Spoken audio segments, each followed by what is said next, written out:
લાશ તો અમને મળી ગઈ, બરાબર, ડેડ બોડી મળી ગઈ. મુરિયા લાયા, હવે મુરિયા કેસ દાખલ કર્યો એટલે સાહેબો કહે કે અમે કાર્યવાહી કરશું. એટલે લાશ મેં લઈ અમે ધીરે ઘર તરફ જાવી છીએ. શું હતી ઘટના સમગ્ર? લોડર લઈને છોકરો ગયો હતો ને આકણે ખાંડમાં લોડર વહી ગયું વિઠ્ઠલ દાદાના ઓલામાં ને લોડર એનું ને ગાડી ખાખરાવાળાની હતી દેવાની. કોની સામે પોલીસ ફરિયાદ દાખલ થઈ? વિઠ્ઠલ દાદા ખનીજ માફિયા છે. હા, ખનીજ માફિયા. તમારી શું માંગ છે? આરોપી અમને જટના જટ આદર કરે પોલીસ ચોકીમાં, બરાબર.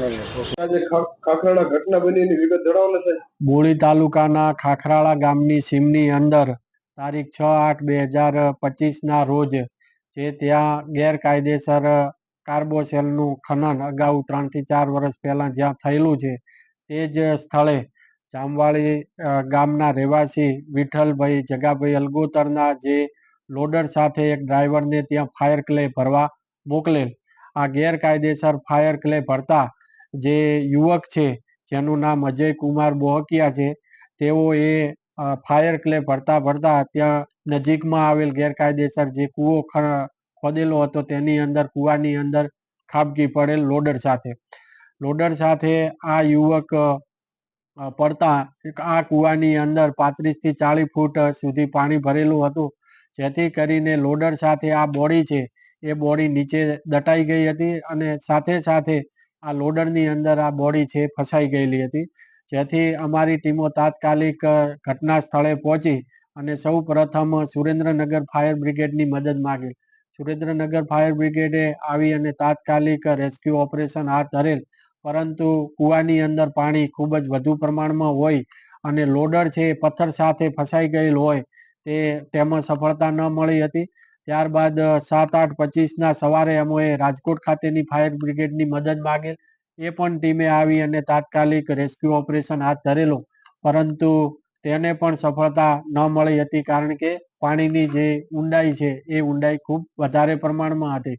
ત્યારબાદ અમે તાત્કાલિક માન્ય કલેક્ટર સાહેબ અને અધિક કલેક્ટર સાહેબ સુરેન્દ્રનગરને આ બાબતેથી મદદ માટે અમે NDRF ટીમની માગણી કરેલી અને તાત્કાલિક કલેક્ટર સાહેબ અને અધિક કલેક્ટર સાહેબનાઓ દ્વારા SCOC એટલે કે state emergency operation centre Gandhinagar ખાતે પત્ર વ્યવહાર કરી અને અમોને તાત્કાલિક અસરથી છે NDRFની ટીમ ફાળવી આપેલ. જે ટીમ ગોંડલ ખાતેથી તાત્કાલિક સ્થળે રાત્રે 12 વાગે આવી અને રેસ્ક્યુ ઓપરેશન હાથ ધરેલ. આ ટીમ દ્વારા ખૂબ જ જહેમત ઉઠાવી અને 1 કલાક સુધી પાણીમાં જે સ્કૂબા ડાઈવ આવે છે સ્કૂબા ડાઈવ કરી અને લોડર સાથે છે હૂક બાંધી અને લોડરને છે એ ખેંચવામાં આવેલો. અને આ રીતે જોકે લોડરનો જે પટ્ટો છે જે બાંધેલો હતો ક્રેન સાથે એ તૂટી ગયો હતો, પરંતુ થોડુંક ખેંચાવાના લીધે જે લોડરની નીચેના ભાગે જે બોડી ફસાયેલી હતી એ છૂટી થઈ ગયેલી હતી અને થોડી વાર રાહ જોયા પછી આ છૂટી થયેલી બોડી છે તરી અને પાણીના લેયરે આવી ગયેલ અને એ બોડીને છે આજે સવારે એ બહાર કાઢવામાં આવેલી છે. આમ છેલ્લા 2 દિવસથી જે આ એક દુઃખદ ઘટના બનેલી અને જે આ બોડી ફસાઈ ગયેલી હતી એ બોડીને આજે બહાર કાઢવામાં આવેલી છે અને તાત્કાલિક અસરથી એ બોડીને અત્યારે મૂળી તાલુકાના CHC ખાતે પોસ્ટમોર્ટમ ખાતે મોકલી આપવામાં આવેલી છે.